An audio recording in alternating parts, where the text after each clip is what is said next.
Y como todos los viernes llega la hora del misterio, queremos hablar de Toledo. Tenemos con nosotros a Julio César Pantoja. Hola Julio, ¿cómo estás? Muy buenas tardes, encantado de estar aquí otra vez, Carlos. La Orden del Toledo Oculto, como todos los viernes en Queremos Hablar de Toledo. Recordamos una dirección de correo electrónico, paseostoledomágico.es o .com. Ahí ustedes tienen toda la información sobre las actividades que hacen, entre otras muchas rutas. Lo decimos siempre, muchas rutas este fin de semana, ¿no?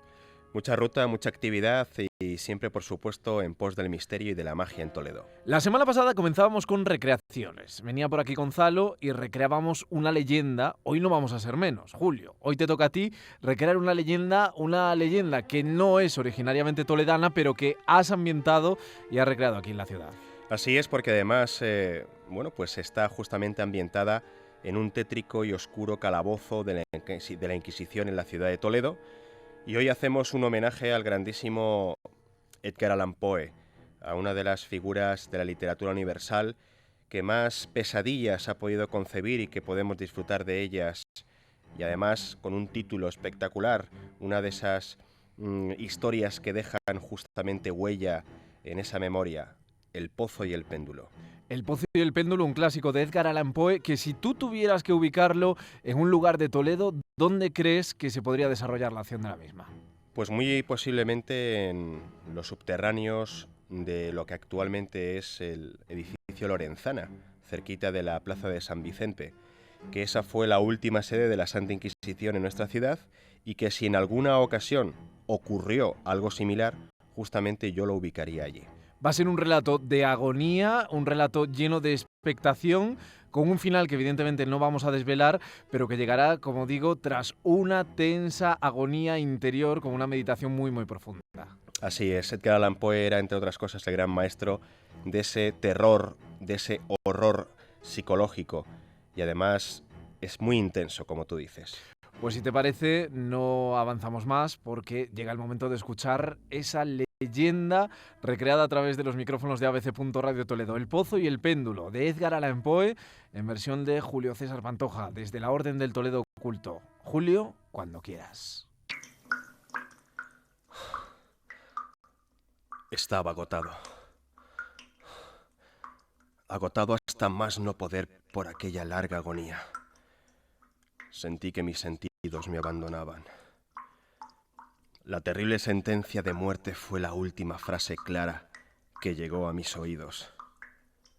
Luego, las voces de los jueces de la Inquisición parecían combinarse en un indefinido zumbido de pesadilla. Veía los labios de los jueces, blancos y delgados hasta lo grotesco, retorciéndose con una locución mortal, pronunciando las sílabas de mi nombre y la sentencia a muerte por tortura.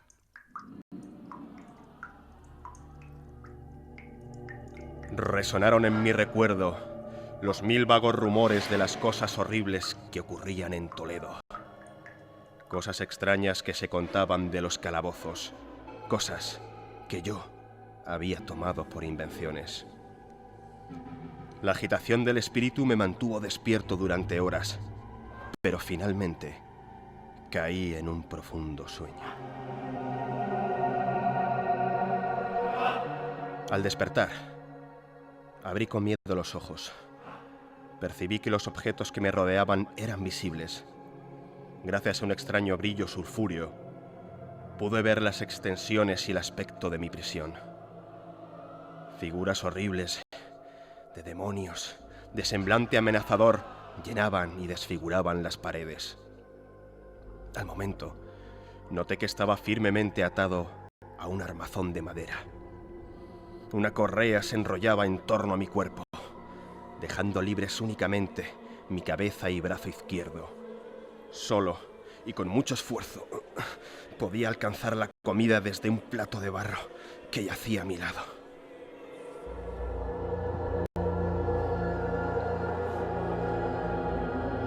Examiné el techo de mi prisión y suspendido ahí, enfrente, estaba lo que parecía ser un enorme péndulo. ¿Por qué?, me pregunté. ¿Qué significa todo esto? ¿Por qué me habían colocado ese artefacto en el techo de mi celda? Más tarde, un ruido atrajo mi atención. Un chillido agudo, mirando hacia el suelo. Vi con repulsión varias enormes ratas de ojos voraces, atraídas por el olor de la carne. Habían salido de un pozo construido justo en el centro de aquel habitáculo. Cuando de nuevo levanté la mirada, lo que pude observar me provocó una confusión horrenda. El vaivén del péndulo había aumentado considerablemente su amplitud. Pero lo más perturbador fue advertir que había descendido visiblemente.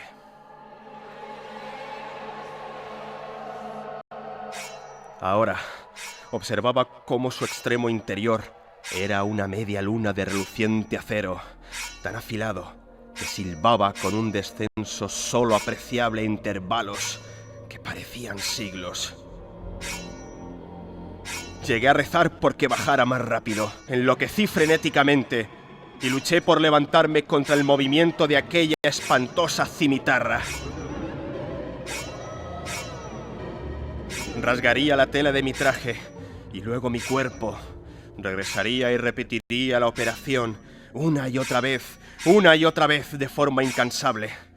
Moriría despedazado por un péndulo deslizándose con el chillido de un alma condenada hacia mi corazón, con el andar furtivo de una bestia implacable, bajando, implacablemente bajando.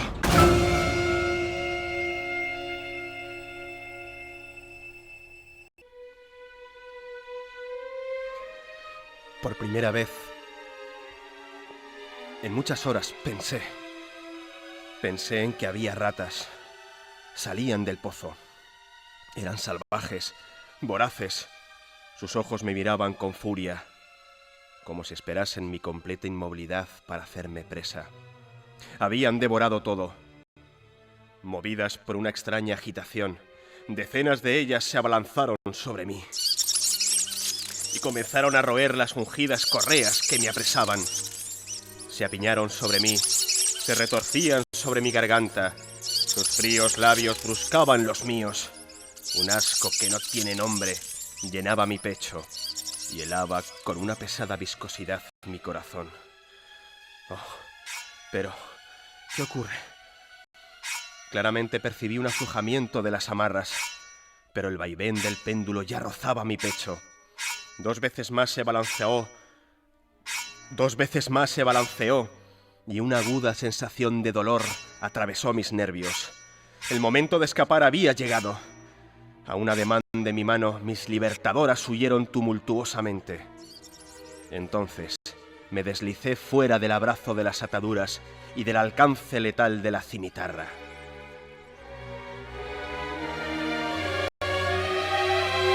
¡Sí! Estaba libre. ¡Libre! No, ignorante, me dije. Libre. Pero aún en las garras de la Inquisición. Solo había escapado a la muerte bajo una forma de agonía, para ser entregado a algo peor que la muerte, bajo otra forma.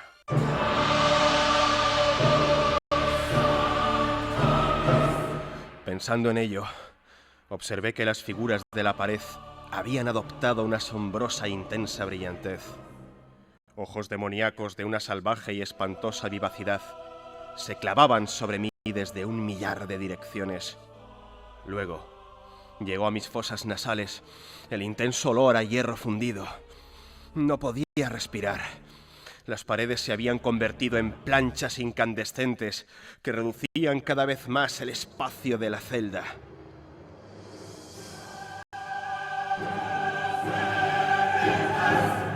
Me aparté del metal ardiente hacia el centro del calabozo. El calor aumentó y se produjo un cambio en la forma del habitáculo. El cuarto había sido cuadrado y ahora se mostraba rectangular, cada vez más angosto, más angosto. Miré hacia el centro de mi ataúd y una boca oscura permanecía allí, inmóvil. ¡Muerte! ¡Muerte!, grité. Cualquier muerte menos la del pozo. Qué horrendo viaje me podía deparar aquella abertura al infierno, a una última tule de espantos inconcebibles por mente humana. ¿A dónde me llevaría? No lo eché más. Me dejé morir, pero la agonía de mi alma se descargó en un último grito de desesperación. Sentí que me tambaleaba al borde del pozo. Cuando... ¿Qué ocurre? ¿Qué es eso? Repentinamente, hubo un disonante zumbido de voces humanas. Un fuerte sonido de trompetas. Las ardientes paredes retrocedieron rápidamente. Un brazo extendido atrapó al mío cuando caía desvanecido en el abismo. Era el brazo del general Lasalle. El ejército francés había entrado en Toledo. ¡Sí! ¡Sí! La Inquisición estaba en manos de sus enemigos y habían liberado a todos los reos. Ahora sí pudo exclamar con sensatez y sin temor que era un hombre libre. ¡Libre!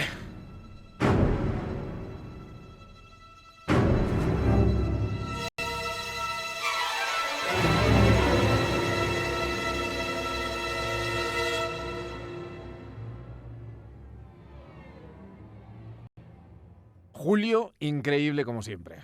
La verdad es que me has tenido en vilo hasta el último momento. Qué agonía. Yo creo que ha sido incluso complicado para ti meterte en este papel porque tiene que llegar a agotar mientras estás leyéndolo.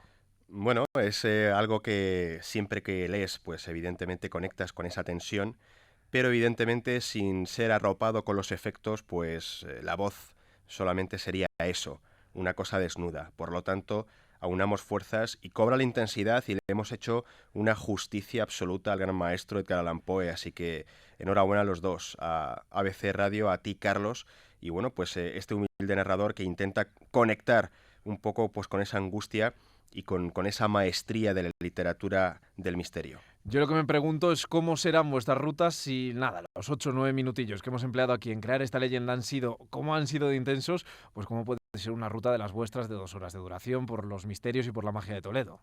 Bueno, pues ahí está un poco la diferencia. Nosotros intentamos no solamente querer a Toledo y a su misterio, sino vivirlo y hacer que la gente lo viva con intensidad. Pues lo dicho, Julio César Pantoja, gracias por estar con nosotros una semana más. Recordamos esa página web, paseostoledomágico.es o .com. Ahí tienen toda la información de la Orden del Toledo Oculto y en muy poquito pues subirán también estas leyendas que están haciendo con nosotros durante los viernes de Queremos Hablar de Toledo. Julio, hasta la semana que viene. Hasta la semana que viene, Carlos. Muchas gracias.